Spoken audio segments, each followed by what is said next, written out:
So I was lucky enough to pre-order a PS5. I wasn't sure if I actually wanted one because I've got such a massive backlog of PS4 games, Switch games, Vita games. But you know what really converted me was knowing that Demon Souls was going to be a launch game. I love Demon Souls. I played it when it was on the PS3. Loved that game. As soon as I finished it the first time, I went jump back in to play it again. Absolutely love that game, and just seeing it running on the PS5, it just looked amazing. And I know it's kind of crazy to buy this console just for essentially one game, but I kind of figured that it's a 7-year investment. I'll be playing this console a lot for the next few years. I thought, okay, that's tipped me over the edge. Demon Souls, have to have it. I also thought, actually, I'm kind of excited about the PS Plus collection. That looks pretty good to me in terms of some of the games that I just never got around to playing. Things like Detroit Become Human, Last Guardian, Resident Evil 7. I never actually got around to playing these games. When the PS3 was first out, I wasn't married, I didn't have any kids, and even kind of through that generation I had 2 kids, but they were young and they were sleeping a lot, so I still got a lot of gaming time, and I kind of finished all the games I wanted to play on the PS3. But PS4, I feel like I've missed out on so many games. Work is more hectic, kids, staying up late, and having to doing things with my kids as well, and love them, of course, but I really feel like I've missed out on a lot of PS4 games. So actually, the fact that it's backwards compatible with 99% of PS4 games is a good thing for me, because I feel like there's a lot of games I still want to play. There's a lot of games that I still got in my collection that I haven't actually even played once, and so I'm kind of looking forward to that aspect as well, and playing them on like a new console that'll run them better and faster, etc. And while I am excited about the PS5, while I am looking forward to the PS5, probably excited is a bit. I'm more excited about Demon Souls, but less necessarily excited about the console.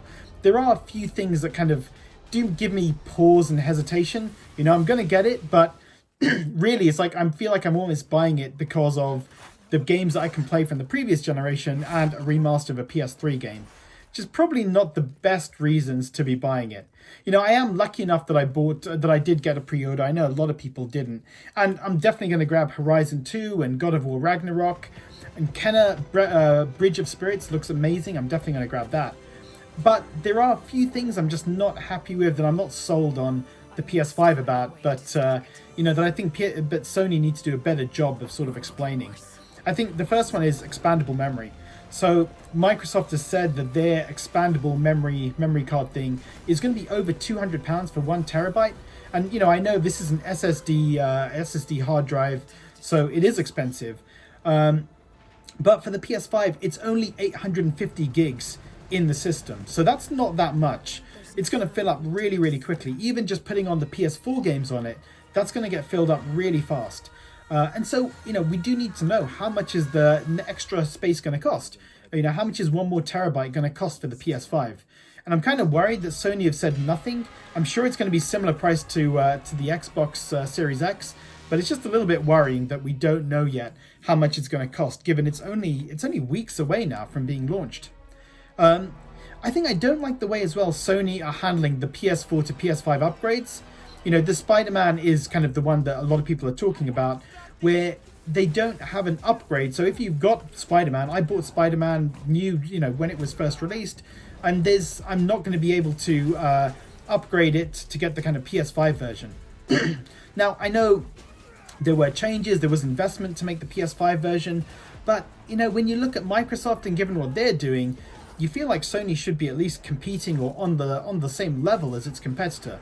It partly makes me feel like I kind of want Microsoft to do almost a bit better than Sony right now, because Sony are just acting like the PS3 Sony, whereas the PS4 Sony from the beginning of that generation, when Sony were humble and they were actually like trying to win customers, that's the Sony I kind of want to come back. So I think there is some like anti-consumer or consumer unfriendly things they're doing, which I'm not not too happy about. My biggest problem with the PS5, my biggest hesitation about it, is the game prices in the UK. So in the UK, PS4 games normally recommended retail price is £50, But I've always got games for about £40. I generally would avoid a game if it was going to be more than £40. So like Spider-Man, Horizon, I bought these games for £40 brand new on the day of release. I think the one exception to that is I've got Cyberpunk pre-ordered for £50, but that comes with the steel case and postcards and some DLC. So it seemed like a good deal with kind of the all the little extras anyway. But for a standard edition game, normally it's £40 I would pay in the UK. The recommended retail price of PS5 games is £70. So already the recommended retail price has gone from £50 to £70 for PS5 games. Now, I've seen something like Demon's Souls. I have been able to pre-order it for £65. But still, it's going from £40, which is what I would normally pay for PS4 new games, to £65. It's a big jump, £25. That's, more than, half of the price originally of what I was paying for those PS4 games. It just feels like a really big jump in prices this generation. And I get it, people have said it many times that prices need to go up, that development's expensive. I get that, In the US, you're going up $10. In the UK, when it's going up £20, which is equivalent of about, $28 or something, it feels like we're getting really kind of ripped off here in terms of how much we're having to pay. Now, that's not for all games. It seems like it's first party. Sony are charging £70 for Demon's Souls. I'm presuming that when it comes to Horizon 2 and God of War, we're going to see similar prices. Whereas at least Ubisoft are charging around £60 for Assassin's Creed, which is more bearable. I've seen it go for around £50 now, even though the retail price is 60. So that feels like it's kind of a bit more normal, just £10 more than last generation. But if Sony stick to £70 for their games, it just feels like a lot. Like, it already feels like this is going to be an expensive generation, and then seeing those kind of prices, that kind of jump, it just feels like too much. And even for Miles Morales, that's being priced at £50 in the UK. Now, that's supposed to be like a 7 to 10 hour experience, like Uncharted Lost Legacy. Uncharted Lost Legacy was £25 brand new when I bought it. And so this is now £50. So we've gone from £25 for a 10-hour experience, kind of a spin-off 10-hour experience, to £50. Again, it just feels like such a big jump. It just feels like they know that people are going to be buying these consoles. They want to buy the new shiny consoles, and so why not charge more and kind of almost get as much money out of people as they can. And it just feels like it's almost punishing these early adopters like myself, when we're the ones who are most loyal to the brand and the ones who want to support PlayStation.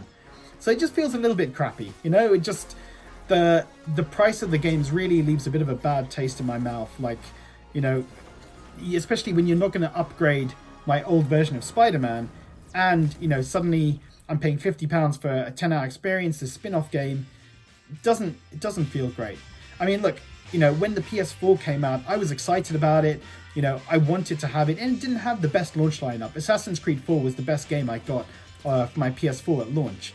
Demon's Souls, I think, is going to be a much better game. And I'm sure Miles Morales is going to be really good as well, just based on how good Spider-Man was. But, I was hyped for that, for the PS4. Right now, I feel like I'm buying it, the PS5, but just kind of reluctantly because, I want these few games. And because I'm a fan of PlayStation. But I don't feel super excited about it just because it's, the way they've been sort of handling it all, the way sort of this lack of information as well. Like, we don't even know what the UI looks like right now. There's a few things I'm a bit hesitant about. But look, I'm grabbing it. Hopefully, Demon's Souls will be so good that I don't care that I've spent £520 on this system. Yeah, it's just a little hesitation around this system. But look, guys, who else has got a PS5 pre-ordered? I know it wasn't easy to get it pre-ordered, so let me know in the comments, did you manage to get a PS5 pre-order? What games are you thinking about getting? Oh, hey, I've got another little anecdote again about prices. So my kids, I told them I was getting the PS5, and they saw a commercial for Sackboy, and they said, can we buy it? And Sackboy is £50 here as well. And that's, again, I said to my kids, it's like, we're not getting Sackboy. I bought them Little Big Planet 3, and they barely played it.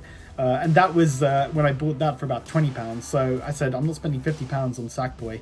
Maybe when it's secondhand, we'll get it for them. But again, it's just, the games are just too expensive. But like I said, guys, leave a comment below. Let me know about what you think of the PS5. Are you getting it? What games are you excited about? And thank you all for watching.